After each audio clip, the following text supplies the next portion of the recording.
Guten Tag, ich bin Captain Mayer. Je suis ici pour la vidéo de l'armée, hein, parce que je suis le campagne, je ne peux pas toujours être dans le studio. Hein. Ici, c'est les exercices, c'est le jour idéal pour faire le bivouac. Alors, c'est ce qu'on va faire ce soir. Moi, je suis très content. Et je devais envoyer un soldat vers Gitaku parce que nous perdons beaucoup des abonnés. Hein.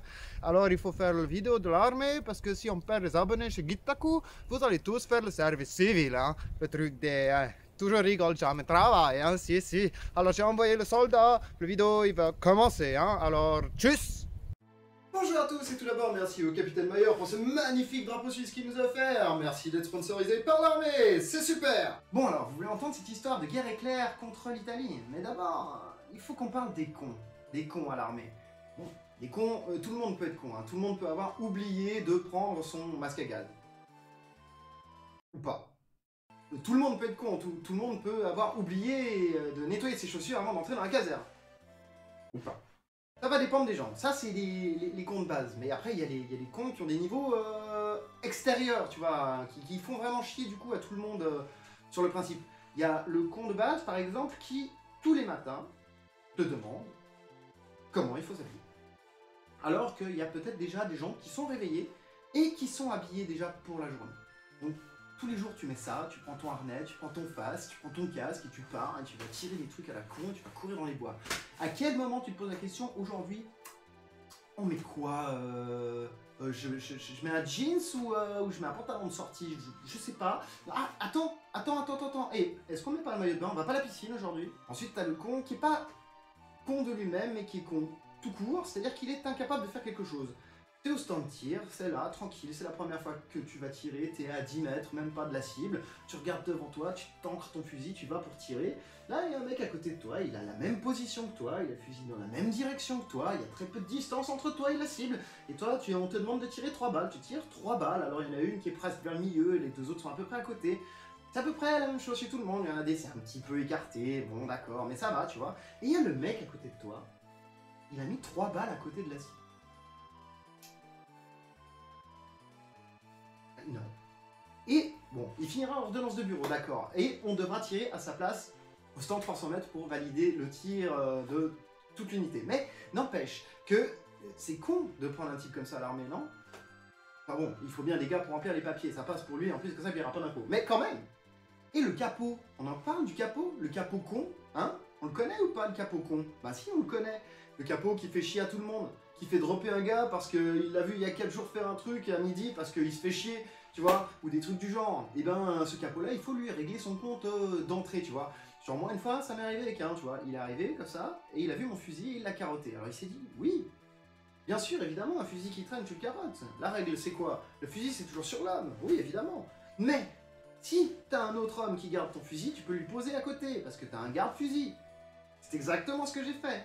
Mais le gars, il en a pas tenu compte. Donc il a quand même carotté mon fusil pour me dire que le fusil devait être sur moi, alors que la règle était que je pouvais le faire garder par quelqu'un. Surtout que j'allais juste chercher mon dessert, putain, on était à la pause de midi, quoi. Ça, c'est un gros con. Et ben ce gros con, on s'est un peu chauffé jusqu'à arriver en position pour les pompes, et puis quand on est arrivé en position pour les pompes, et ben là, on a fait des pompes. Et là, j'ai fait des pompes plus que des pompes. J'ai fait des pompes jusqu'à ce que je puisse plus faire des pompes. Et je me suis écroulé.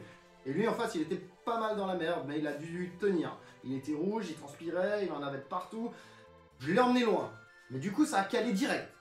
Tu viens pas me faire chier pour une règle à la con, sinon tu vas subir aussi. Parce que c'est hors de question que je sois le seul à faire. Et surtout, tous les capots doivent le faire avec toi. Donc, merde.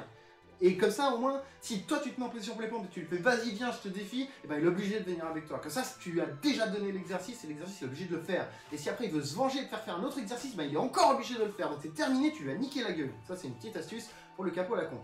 M'a d'ailleurs beaucoup énervé à l'époque. On passera vite fait comme ça sur les cons un peu dangereux, ceux qui ont peur des grenades, donc ils osent pas s'asseoir avec, donc du coup ils l'ont toujours dans la main, ils sont en train de jouer avec la goupille et tout, il est plus dangereux de l'avoir dans la main que de l'avoir dans la poche, le gars m'était trop con, laisse tomber. C'est en plus le gars qui va encore être assez con pour que quand il aura retiré la goupille, avoir peur et lâcher la grenade à ses pieds, il va falloir le sauver, et oui c'est exactement ce qui s'est passé, tu vois. T'as l'autre gars complètement con avec son fusil qui a toujours le doigt sur la gâchette, comme ça, qui se balade au stand de tir comme ça en disant salut les mecs, comment ça va, vous allez bien? Enfin voilà, tu vois, il y a des trucs complètement cons, tu vois. Genre la première fois qu'on nous a donné des cartouches avec notre fusil, justement, et ben, Notre lieutenant, il a voulu raconter une histoire, alors il s'est barré là-bas devant, là, au stand de tir, hein, pour raconter son histoire, machin, et super cool, tu vois. Mais le truc, c'est que nous, ils nous connaissaient pas, ils nous avaient donné des magasins complets, on avait des fusils avec des cartouches dedans, puis on est en train de fumer une clope comme ça, puis là je dis à mon pote, je fais, mais tu te rends pas compte? Puis il me fait, non, je me rends pas compte, que tu me parles de quoi? Je fais, regarde, c'est un troupeau de gars, quoi, ils sont sur 2 mètres, les mecs. Nous on a des fusils qui passent à travers 9 personnes, 12 personnes équipées avec le pactage.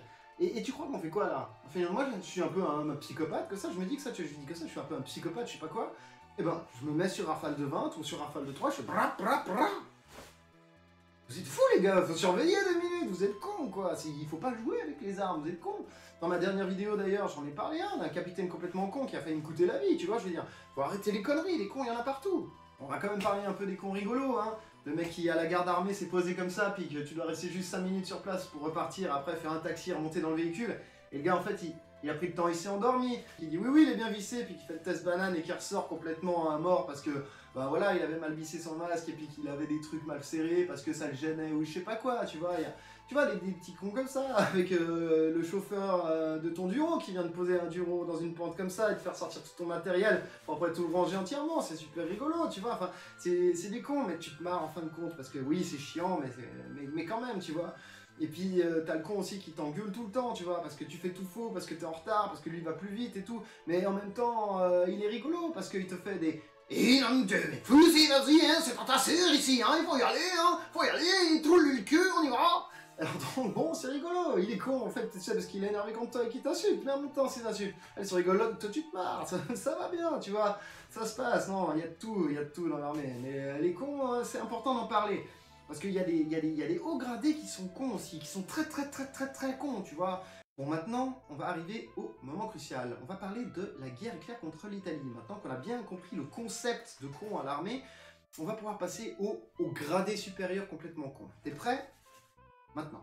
Alors on était à Hongrin, tu vois. Hongrin, c'est des montagnes à côté de l'Italie, tu vois. Et c'est des montagnes très hautes, tu vois, où t'as beaucoup de neige. L'hiver, t'as 2-3 mètres de neige. Tu vas creuser des trous pour poser ton lance-mine 79 ou 74, je ne sais plus. Je mettrai la bonne image ici. Et ce sera sûrement un lance-mine 74. Si c'est pas un lance-mine 74, je changerai, je mettrai le texte de c'était pas le lance-mine 74. J'ai un gros trou de mémoire maintenant. Pourquoi je me pose cette question? Je perds du temps sur ma vidéo. Est-ce que je vais atteindre les 10 minutes? Non, je suppose que ma vidéo fait plus de 10 minutes. Est-ce que je vais laisser ça au milieu? Oui, je ne sais pas pourquoi. Donc bon, on avait ces lance-mines 74, donc il faut creuser un trou dans la neige, il faut creuser un trou dans la terre, et puis il faut pouvoir poser ton truc. Donc quand tu as posé ton truc dans la neige, et que toi t'es posé au fond, et que tu regardes là, t'as la neige comme ça, puis t'as juste la tête de l'autre gars qui sort comme toi, tu vois, à peu près à cette hauteur-là, et tu te regardes comme ça, tu vois. C'est le seul truc que tu vois. Ton truc il est dans la neige, sous le sol, et t'as 70 tonnes de pression, donc tu peux pas poser ça sur la neige évidemment, donc c'est pour ça que tu dois creuser en plus dans le sol, pas juste le poser sur le sol, mais creuser dans le sol, avoir une bonne assise, parce qu'en plus le sol il est humide, machin, nanana. Tu tires des câbles de campagne pour relier toutes tes pièces ensemble, parce que tu en as 4 qui vont tirer, d'accord. Ces câbles de campagne, c'est génial, ça va te permettre de parler avec un casque aux autres pièces, au cas où il y a une tempête, ou tu voudrais rester caché, et pas te voir et tout. Mais ces câbles de campagne ont un gros problème, s'il y a l'humidité qui rentre à l'intérieur, ça ne marche pas, donc c'est de la daube. D'ailleurs, en plus, ça prend du temps à tirer, il faut changer les câbles tout le temps, et les téléphones ne marchent jamais, c'est de la merde. Les câbles de campagne, les téléphones de campagne, arrêtez ça à l'armée, c'est de la merde, utilisez vos téléphones portables, c'est vachement plus facile. Bon, on en avait rien à foutre. On part sur la place de tir. Arrivé sur la place de tir, là on pose nos pièces, mais la tempête fait rage et tout, et puis quand je regarde au-dessus de mon petit truc comme ça, quand je regarde l'autre en face, je le vois à peine, s'il me ferait un signe comme ça serait difficile à repérer, tu vois. Je dis oh putain ça va être galère et tout, je regarde la montagne et là je vois un truc, c'est que je vois de la neige blanche là, puis après je vois un nuage noir au-dessus de la montagne comme ça. On voit la moitié de la montagne, l'autre moitié est complètement cachée, on voit rien du tout. Et là on a un observateur, tout au loin là-bas, dans la montagne. Et il y a la tempête de neige de partout. Et là, je regarde au-dessus de mon truc et je vois mon pote, mais je le vois quasiment pas, tu sais. Et je me dis que s'il me fait des trucs, tiens, et ben, je vois rien, en fait. Je vois rien. Enfin, il me faudra bien 1 minute pour discerner ce qui se passe là-bas au loin. Et donc, on est posé là-dedans. Oui, dans la montagne, on a un observateur. Et cet observateur, lui, qu'est-ce qu'il fait? Ben, il regarde. Il regarde comme ça à gauche, à droite. Et là, il voit un azimut. L'azimut, il nous le donne. Il dit, on va tirer ici. Je suis pas sûr. Bon, c'est pas grave. Il nous envoie la donnée d'azimut. Donc nous, on est dans le véhicule du PCT. C'est là où on calcule les données de tir. Donc on a grossièrement un double axe comme ça, un truc à graduer avec des petits carrés. Et puis on dessine grossièrement des montagnes et puis on fait des calculs dans l'espace, tu vois. Et donc on fait les calculs dans l'espace, et puis on calcule notre donnée, et puis là on met donc toutes les pièces en position pour tirer là où l'observateur nous a dit qu'on devrait tirer. Donc là, il y a un obus qui part de la pièce 2, et qui n'arrive jamais. Il arrive jamais. Il arrive jamais, il arrive jamais. Bon, c'est pas grave. Du coup, l'observateur se dit, merde, je me suis un peu gouré et tout. Peut-être qu'on a tiré un peu trop haut, ou qu'il est parti trop loin, tu vois, en même temps. Voilà, je le refais encore une fois parce que j'aime bien avoir une gueule dégueulasse à l'image. Mais donc, il y a de la neige partout, tu vois rien, t'entends rien, t'enlèves un palmier ou quoi que ce soit, t'entends que la neige. C'est galère, peut-être qu'on n'a pas entendu, peut-être qu'il s'est éclaté, enfin on sait pas trop, on voit rien de toute façon. Mais on devrait pas déjà arrêter de tirer. Du coup, le truc qui se passe, c'est qu'il corrige son azimut.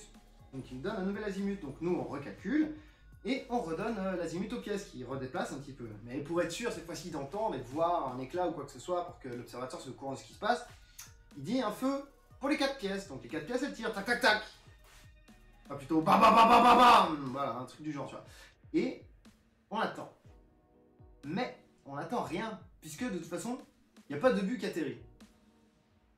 Là, on a un gros souci.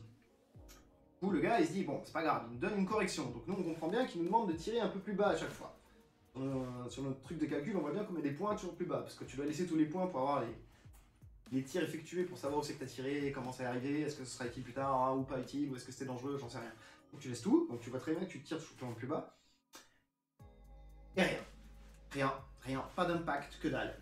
Et après, silence radio, pendant à peu près 3 heures. On est resté sur place. En fait, c'est dégagé. La montagne était un peu plus visible. Et là, les officiels, l'APM et tout le monde est arrivé. Tout le monde est arrivé en masse, il y avait tout le monde, il y avait tout le pactage, il y avait tout ce que tu veux. Et là, ils sont venus, et ils sont bien sûr venus vers nous, ils nous ont pris nos AF pour vérifier nos calculs. On leur avait pas dit qu'en fait, le sergent à l'avant, il avait un Blackberry, parce qu'à l'époque, il n'y avait pas encore de téléphone intelligent, voyons. Et donc, il avait téléchargé l'application pour pouvoir faire les calculs, au cas où on se gourrait pour vérifier ou quoi que ce soit. Donc on était sur nos calculs, Et donc il reste là à peu près un petit moment, et il fouille 2-3 trucs, il vérifie les pièces, il y en a un ou deux des gars qui on vérifie leur matériel, machin, nanana, il vérifie l'alignement des pièces, les trucs, mais vraiment, tu sais, avec l'adjudant d'état-major, tout, vérifie picobello, quoi. Et rien. Au bout d'un moment, les mecs ils se tirent. Enfin, ok. On rentre à la caserne, on plie le matériel, nous on doit tout nettoyer, on doit tout vérifier que tout est nickel, qu'il n'y avait pas quelque chose de pété ou quoi que ce soit, nanana. Mais là, déjà, tu as une grosse idée de ce qui s'est passé, quoi. Mais pas tout à fait. Alors évidemment, les obus, ils ont dû monter dans le ciel, tu vois. Ils ont dû se perdre quelque part. Alors soit avec le vent, ils sont partis à gauche, soit avec le vent, ils sont partis à droite, soit avec le vent, ils sont partis ailleurs. Bien ailleurs. Donc le soir, on a un appel en groupe, hein, garde-le, machin, et donc là, on nous informe qu'effectivement, nos obus ont été un peu trop hauts. Ils sont passés par-dessus la montagne. Alors là, c'est pas un gros problème si un obus passe par-dessus la montagne, parce qu'il y a la montagne de l'autre côté. Et c'est la zone de tir, normalement. C'est Hongrin, c'est en Suisse. Non. Là, on avait tiré sur la montagne qui fait frontière avec l'Italie. Donc, nos obus sont allés en Italie. Oh.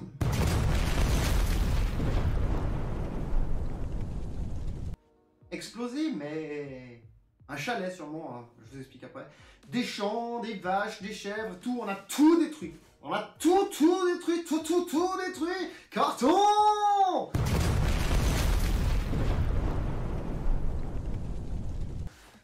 Voilà, heureusement, il n'y avait pas de gens dedans. Donc c'est pour ça que je me dis, en plus on est haut dans la montagne, si ça passe de l'autre côté, même si ça fait le double de distance, s'ils arrivent à la même distance que nous, ça donne des petits chalets de montagne. Donc ça devait être genre des champs et des animaux qui étaient sûrement mis en élevage, en alpage ou quoi que ce soit, avec personne. Mais on a quand même tout pété l'alpage, avec tout ce qu'il y avait dedans et tous les champs et tout ce qu'il y avait. Et donc ça, au final, ce qui nous avertit, au capitaine, mais bon, on n'est pas con, on l'a déjà déduit, c'est un acte de guerre contre l'Italie. Et heureusement, comme il n'y a pas eu de mort, qu'on n'a pas fait d'essai en Italie, parce que les Italiens, ils auraient pu dire « Hey, vous nous avez attaqué, vous venez nous buter? Bon, on vient vous buter. Ou alors, vous nous avez buté un gars, envoyez-nous un gars qu'on fasse la justice pour sa famille. » Tu vois, tous des trucs du genre qui auraient été un peu foufou, tu vois. On était vraiment à la limite de la mort, là. Et ben, tu vois, ils n'ont rien fait, heureusement. Bon, bah, la Confédération, bien sûr, Allongez les bifetons, hein, comme d'hab, hein. Heureusement on en a, hein. C'est fait pour ça. Hein. Je veux dire, dans n'importe quel jeu, civilisation, quoi que ce soit, tu gardes tes bifetons, tu les dépenses jamais. Et si tout d'un coup t'as des couilles à l'armée ou quoi que ce soit, ou diplomatique, ben tu dépenses tes bifetons, quoi. T'es pas con, quoi. Enfin bon, voilà. Et donc, ce qui est très bien, c'est qu'au final, on a fait la guerre à l'Italie, on lui a pété sa baraque avec tout ce qu'il avait autour, et il a même pas réagi. En fait, c'est qui le con qui nous a autorisé à tirer, bordel? Non, parce que si tu y réfléchis correctement, déjà, qui a ordonné cet exercice ce jour-là, dans la neige, dans la tempête? Voilà. Le colonel. Ok. Le major, il a validé. Ok. Le capitaine, il a suivi les ordres. Ok. Le lieutenant, il nous a mis en place. Ok. Le sergent, il nous a mis prêt à faire feu. Ok. L'observateur, il nous a donné une donnée de tir. Ouais.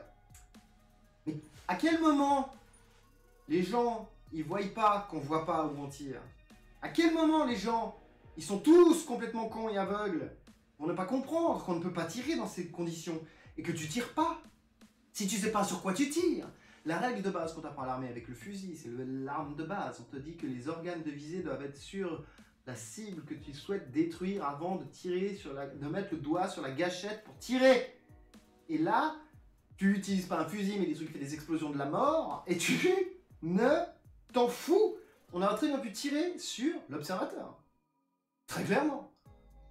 Les obus auraient très bien pu tirer et avec l'effet vent revenir dans notre gueule. Très clairement. Mais là, ils sont passés de l'autre côté de la montagne. Donc, le niveau de connerie atteint tous les niveaux. Et dans cette histoire, c'est tous les niveaux qui sont cons. Mais toi, en tant que soldat, quand tu dis « T'es sûr que tu veux tirer là ?» Bah on me dit « Bah vas-y, tire !» Ouais, mais si moi j'ai pas envie, bah vas-y, tire, sinon je mets quelqu'un d'autre. Bah moi je préfère autant que ça tire bien et faux, que ça tire faux et faux, tu vois. Voilà, enfin, je sais pas. Voilà. Hein, elle est géniale cette histoire. Hein, cool. C'est déjà la fin de la vidéo. Ah putain, on se marrait bien. Fais chier. Mais bon, c'est pas grave, il reste plein d'histoires secrètes de la Suisse et de son armée que j'ai en réserve. Alors, viens à la prochaine vidéo. Et puis, si t'as pas vu les anciennes, va voir les anciennes, elles sont cool aussi, y a pas de souci. Et puis oublie pas hein, de liker, de partager, machin, le truc des youtubeurs, mon travail, c'est cool, t'as aimé, t'as regardé. Vas-y. Voilà. Ça coûte rien. Enfin, il me semble. Parce qu'ils le disent tous les youtubeurs, c'est juste non. Allez, je te souhaite tout de bon et à la prochaine. Fais-toi plaisir sur internet, fais-toi plaisir avec ta famille, fais-toi plaisir, surtout dans ces périodes très difficiles. Et à la prochaine, je te dis tout de bon. Ciao, Gute Nacht, Allez, va te coucher maintenant, il faut demain te lever 5h45 et c'est pas rigolo,